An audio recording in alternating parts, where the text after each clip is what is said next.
Hello guys, welcome on my YouTube channel Compteria. Compteria provides MGKVP and SCPG related LLB second semester exams important lectures. Compteria also provides general studies very important lectures. Now before wasting our time, we start our new lecture LLB second semester first paper संवैधानिक विधि second. प्रश्न है, राज्य किसी नागरिक के विरुद्ध केवल धर्म, मूल, वंश, जाति, लिंग, जन्म स्थान या इनमें से किसी आधार पर कोई भी भेद नहीं करेगा। व्याख्या कीजिए। क्या इस मूल अधिकार के कोई अपवाद हैं? विवेचना कीजिए। The state shall not discriminate against any citizen on ground only of religion, race, caste, sex, place of birth, or any of them.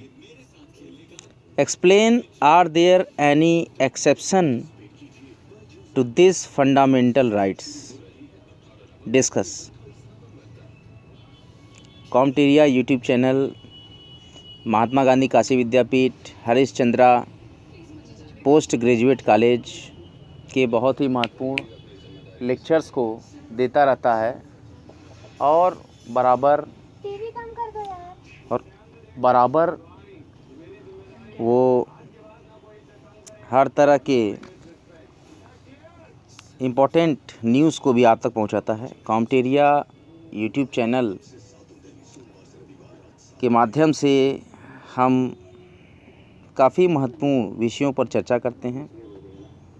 आज एलएलबी सेकेंड सेमेस्टर के प्रवेश पत्र नहीं बढ़ सके हैं।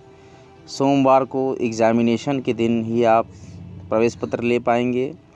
एग्ज़ामिनेशन से 1 घंटे पूर्व आप हरिश्चंद्र डिग्री कॉलेज पहुँचें और वहाँ पे फर्स्ट सेमेस्टर का एग्ज़ाम एडमिट कार्ड लेके आप जाएंगे, तो उसके हिसाब से ही आपको सेकंड सेमेस्टर के एडमिट कार्ड दिए जाएंगे और आप परीक्षा में शामिल हो पाएंगे। आइए अब प्रश्न का उत्तर देखते हैं। धर्म, मूल वंश, जाति, लिंग, जन्म स्थान के आधार पर विभेद का प्रतिषेध यह मूल अधिकार केवल भारतीय नागरिकों को ही संविधान के अनुच्छेद 15(1) द्वारा प्रदत्त और गारंटी किया गया है और अनुच्छेद 14 में प्रतिपादित विधि शासन के सामान्य नियम का ही एक विशिष्ट उदाहरण है। विधि शासन के रूप में विधि के समक्ष समता या विधियों के समान संरक्षण का मूल अधिकार नागरिक और अनागरिक सभी व्यक्तियों को प्राप्त है। लेकिन यदि किसी स्थान या उनमें से किसी भी एक आधार पर कोई भेदभाव बरता जाता है तो वह अनुच्छेद 14 के अंतर्गत ऐसे भेदभाव के विरुद्ध कोई आपत्ति नहीं कर सकता है। इसके विपरीत यदि कोई विधि अनुच्छेद 15(1) में दिए गए किन्हीं आधारों पर किसी नागरिक के साथ भेदभाव बरतने के कारण अवैध है तो उसे अनुच्छेद 14 के अंतर्गत युक्त वर्गीकरण के आधार पर भी वैध नहीं ठहराया जा सकता है। भेदभाव का आधार अनुच्छेद 15(1) केवल निम्नलिखित 5 आधारों पर भेदभाव बरतने के लिए राज्य को वर्जित करता है। पहला है रिलीजन, दूसरा है मूल वंश यानी रेस, और तीसरी है जाति कास्ट, चौथा है लिंग सेक्स, और 5वां है जन्म स्थान प्लेस ऑफ बर्थ। इन 5 आधारों के अतिरिक्त नागरिकों के विरुद्ध किसी प्रकार का भेदभाव बरतता है तो भेदभाव के विरुद्ध अनुच्छेद 15(1) के अधीन आपत्ति नहीं की जा सकेगी। उत्तर प्रदेश राज्य बनाम Pradeep Tandon AIR 1975 supreme court 563 के मामले में उत्तराखंड मेडिकल कॉलेज में प्रवेश के लिए उत्तर प्रदेश के निवासियों को प्रवेश शुल्क से मुक्त किया गया था, लेकिन प्रदेश के बाहरी छात्रों को अतिरिक्त प्रवेश शुल्क देना पड़ता था। इस नियम को अनुच्छेद 14 और अनुच्छेद 15 के अंतर्गत चुनौती दिए जाने पर न्यायालय ने उसे इस आधार पर वैध ठहराया कि भेदभाव जन्म स्थान के आधार पर नहीं बल्कि निवास स्थान के आधार पर किया गया था। इन दोनों आधारों के अर्थों में अंतर है। अनुच्छेद 15(1) केवल जन्म स्थान के आधार पर न कि निवास स्थान के आधार पर भेदभाव बरतना वर्जित करता है। स्टेट ऑफ उत्तर प्रदेश बनाम राम सजीवन AIR 2010 सुप्रीम कोर्ट 1738 मामले में उच्चतम न्यायालय द्वारा यहाँ तक कहा गया है कि लोकतंत्र एवं विधि के शासन के आसान क्रियान्वयन के लिए जाति व्यवस्था का उन्मूलन अपेक्षित है। राज्य एवं नागरिकों दोनों के द्वारा विभेद का वर्णन। अनुच्छेद 15 का खंड 2 का खंड 1 के सामान्य नियम का ही एक विशिष्ट उदाहरण है, जिनके अनुसार कोई भी नागरिक बिना किसी शर्त, प्रतिबंध, उत्तरदायित्व या अयोग्यता के दुकानों, सार्वजनिक रेस्तराओं, होटलों और सार्वजनिक मनोरंजन के स्थानों में प्रवेश करने का या ऐसे कुओं, तालाबों, स्नान घाटों, सड़कों और अन्य सार्वजनिक समागम के स्थानों का उपयोग करने का जो जनता के उपयोग के लिए समर्पित कर दिए गए हैं या जो राजनिधि द्वारा पूर्ण या जो जनता के उपयोग के लिए समर्पित कर दिए गए हैं या जो राजनिधि द्वारा पूर्ण या आंशिक रूप से पोषित हैं, अधिकारी होगा और उसके साथ केवल धर्म या मूल वंश या जाति या लिंग या जन्म स्थान के किसी आधार पर भेदभाव नहीं बरता जाएगा। अनुच्छेद 15(2) के अधीन प्रदत्त मूल अधिकार निजी व्यक्तियों के विरुद्ध भी प्राप्त हैं, जबकि अनुच्छेद 15(1) द्वारा प्रदत्त मूल अधिकार केवल राज्य के विरुद्ध ही प्राप्त हैं। इसीलिए अनुच्छेद 15(2) अनुच्छेद 15(1) से अधिक विस्तृत है और हिंदू समाज में व्याप्त धार्मिक और सामाजिक कुरीतियों का उन्मूलन करने के उद्देश्य से प्रेरित है।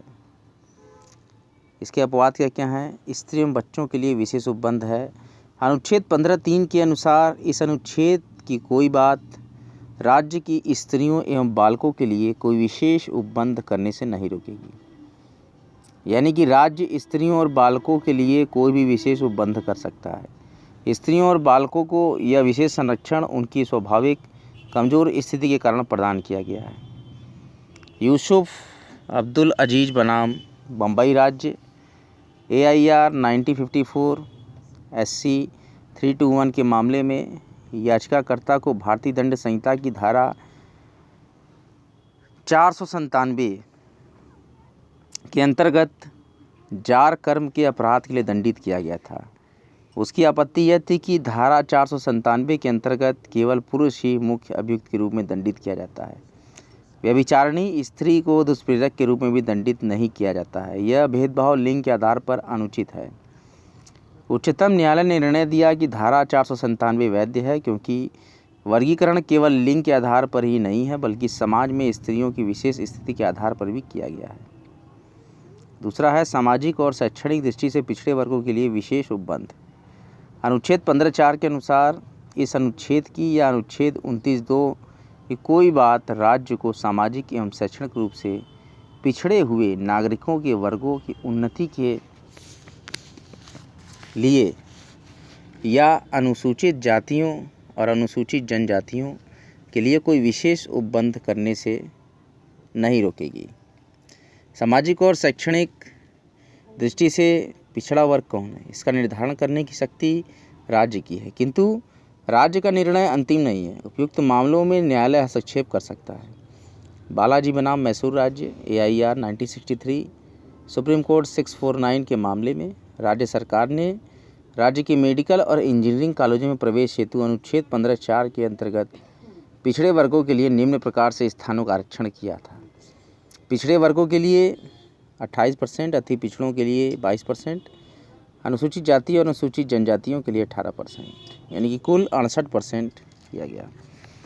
तब कुछ योग्यतम प्रत्याशियों ने इस राज्याज्ञा को चुनौती दी क्योंकि इसके कारण कम से कम अंक पाने वाले पिछड़े वर्गों के प्रत्याशियों को स्वतः प्रवेश मिल जाता था, जबकि अधिकतम अंक पाने वाले प्रत्याशियों को स्वतः प्रवेश नहीं मिल पाता था। उच्चतम न्यायालय ने निर्णय दिया कि पिछड़े वर्गों और अधिक पिछड़े वर्गों के बीच किया गया उपवर्गीकरण अनुच्छेद 15(4) के अंतर्गत न्यायोचित नहीं है। अनुच्छेद 15(4) सामाजिक और आर्थिक दोनों दृष्टियों से पिछड़ेपन की परिकल्पना करता है, न कि केवल सामाजिक या केवल आर्थिक दृष्टिकोण से। कोई विशेष वर्ग पिछड़ा वर्ग है या नहीं, इस बात के निर्धारण के लिए व्यक्ति की जाति ही एकमात्र कसौटी नहीं हो सकती है। गरीबी, पेशा और निवास स्थान आदि बातों पर भी विचार किया जाना चाहिए। इंदिरा सारणी बनाम भारत संघ मंडल आयोग का मामला AIR 1993 सुप्रीम कोर्ट 477 के मामले में उच्चतम न्यायालय ने बालाजी वाले केस में दिए गए निर्णय को उलट दिया और कहा कि पिछड़े वर्ग तथा अधिक पिछड़े वर्ग में वर्गीकरण किया जा सकता है। पिछड़े वर्ग में अधिक संपन्न वर्ग के निर्धारण के लिए यह आवश्यक है तथा यह भी कहा गया कि जाति इस बात के निर्धारण के लिए कसौटी हो सकती है। कुछ विशिष्ट परिस्थितियों में आरक्षण 50% से अधिक भी हो सकता है।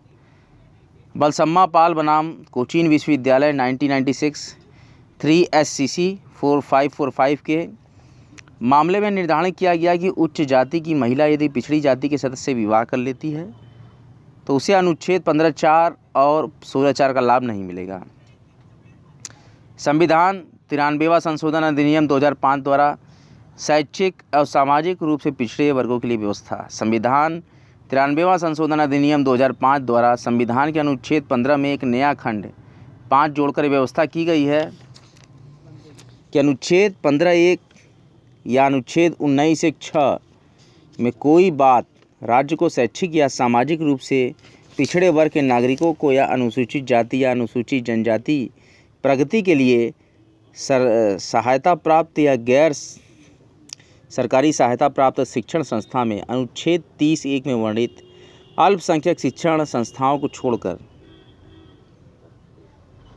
प्रवेश के संबंध में विधि बनाकर विशिष्ट उपबंध करने से नहीं रोकेगी। यह संशोधन अधिनियम निजी शिक्षण संस्थाओं में छात्रों के प्रवेश के लिए स्थानों के आरक्षण के लिए पारित किया गया है।